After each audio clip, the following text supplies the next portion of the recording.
जाने क्या है शिव की महिमा और कैसे मनाए शिवरात्रि। कौन है शिव? शिव संस्कृत भाषा का शब्द है जिसका अर्थ है कल्याणकारी या शुभकारी। यजुर्वेद में शिव को शांतिदाता बताया गया है। शी का अर्थ है पापों का नाश करने वाला, जबकि व का अर्थ देने वाला यानी दाता।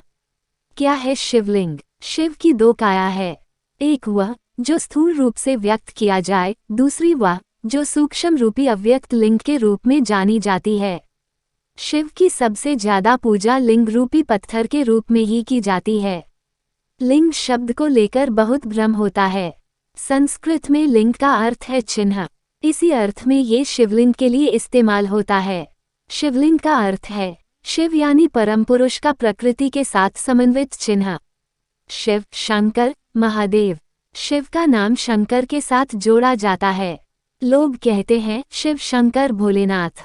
इस तरह अनजाने ही कई लोग शिव और शंकर को एक ही सत्ता के दो नाम बताते हैं।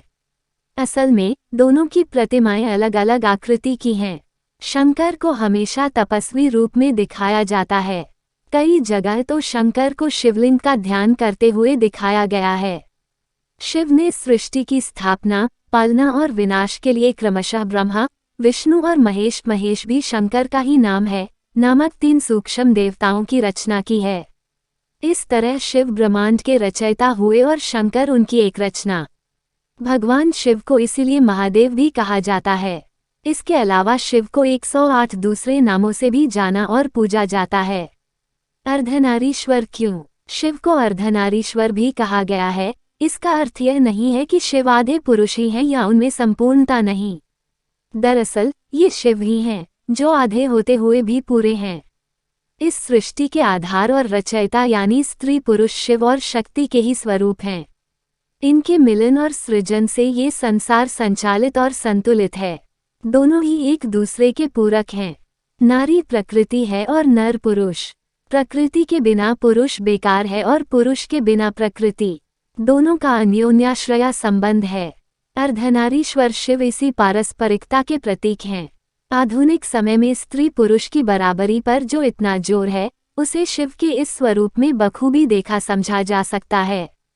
ये बताता है कि शिव जब शक्ति युक्त होता है तभी समर्थ होता है। शक्ति के अभाव में शिव शिव न होकर शव रह जाता है। नीलकंठ क्यों? अमृत पाने की इच्छा से जब देवदानव बड़े जोश और वेग से मंथन कर रहे थे, तभी समुद्र से कालकूट नामक भयंकर विष निकला। उस विष की अग्नि से 10 दिशाएं जलने लगीं। समस्त प्राणियों में हाहाकार मच गया। देवताओं और दैत्यों सहित ऋषि, मुनि, मनुष्य, गंधर्व और यक्ष आदि उस विष की गर्मी से जलने लगे।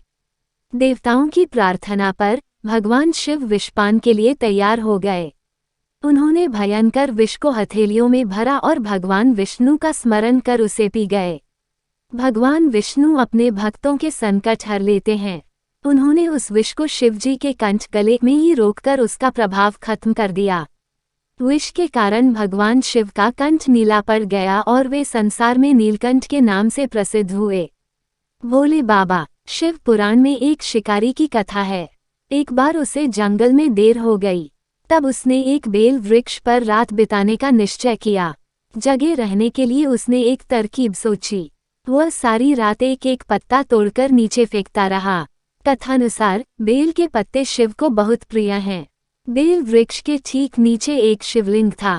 शिवलिंग पर प्रिय पत्तों का अर्पण होते देख शिव प्रसन्न हो उठे, जबकि शिकारी को अपने शुभ काम का एहसास न था। उन्होंने शिकारी को दर्शन देकर उसकी मनोकामना पूरी होने का वरदान दिया। कथा से यह साफ है कि शिव कितनी आसानी से प्रसन्न हो जाते हैं। शिव महिमा की ऐसी कथाओं और बखानों से पुराण भरे पड़े हैं। शिव स्वरूप। भगवान शिव का रूप स्वरूप जितना विचित्र है, उतना ही आकर्षक भी। शिव जो धारण करते हैं, उनके भी बड़े व्यापक अर्थ हैं। जटाएं। शिव की जटाएं अंतरिक्ष का प्रतीक हैं। चंद्रमा मन का प्रतीक है। शिव का मन चांद की तरह भोला, निर्मल, उज्ज्वल और जागृत है। त्रिनेत्र। शिव की 3 आँखें हैं, इसलिए इन्हें त्रिलोचन भी कहते हैं। शिव की ये आँखें सत्व, रज, तम 3 गुणों भूत, वर्तमान, भविष्य 3 कालों स्वर्ग, मृत्यु, पाताल तीनों लोकों का प्रतीक हैं। सर्पहार, सर्प जैसा हिंसक जीव शिव के अधीन है। सर्प तमोगुनी व संहारक जीव है जिसे शिव ने अपने वश में कर रखा है। त्रिशूल, शिव के हाथ में एक मारक शस्त्र है। त्रिशूल भौतिक, दैविक, आध्यात्मिक इन तीनों तापों को नष्ट करता है। डमरू, शिव के एक हाथ में डमरू है जिसे वह तांडव नृत्य करते समय बजाते हैं। डमरू का नाद ही ब्रह्मा रूप है। मुंडमाला, शिव के गले में मुंडमाला है जो इस बात का प्रतीक है कि शिव ने मृत्यु को वश में किया हुआ है। छाल, शिव ने शरीर पर व्याघ्र चर्म यानी बाघ की खाल पहनी हुई है। व्याघ्र हिंसा और अहंकार का प्रतीक माना जाता है। इसका अर्थ है कि शिव ने हिंसा और अहंकार का दमन कर उसे अपने नीचे दबा लिया है। भस्म, शिव के शरीर पर भस्म लगी होती है। शिवलिंग का अभिषेक भी भस्म से किया जाता है। भस्म का लेप बताता है कि यह संसार नश्वर है। वृषभ, शिव का वाहन वृषभ यानी बैल है। वह हमेशा शिव के साथ रहता है। वृषभ धर्म का प्रतीक है। महादेव इस 4 पैर वाले जानवर की सवारी करते हैं जो बताता है कि धर्म, अर्थ, काम और मोक्ष उनकी कृपा से ही मिलते हैं। इस तरह शिव स्वरूप हमें बताता है कि उनका रूप विराट और अनंत है, महिमा अपरंपार है।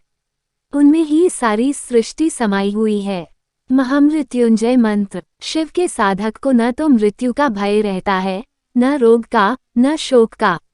शिव तत्व उनके मन को भक्ति और शक्ति का सामर्थ्य देता है।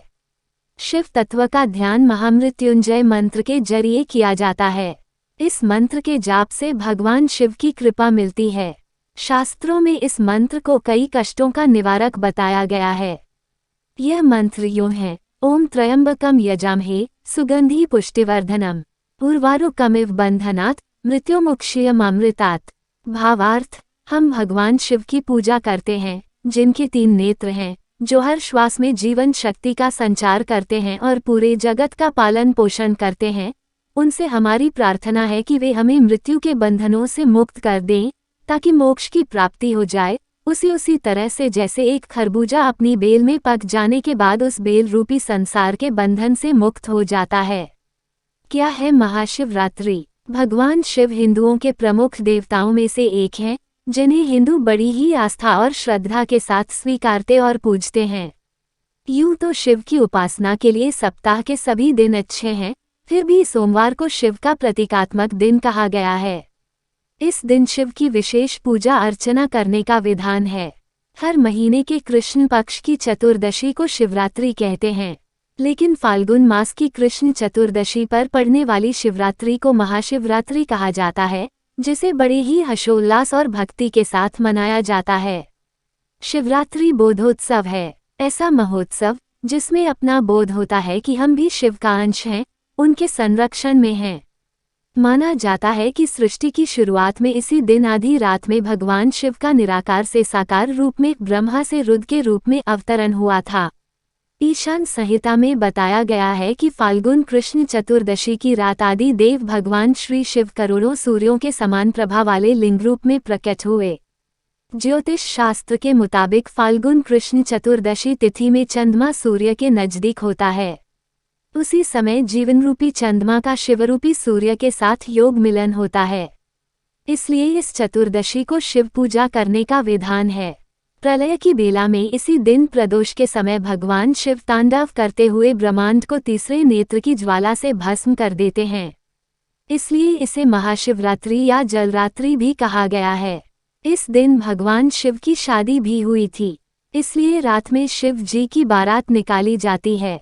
रात में पूजा कर फलाहार किया जाता है। अगले दिन सवेरे जौ, तिल, खीर और बेल पत्र का हवन करके व्रत समाप्त किया जाता है।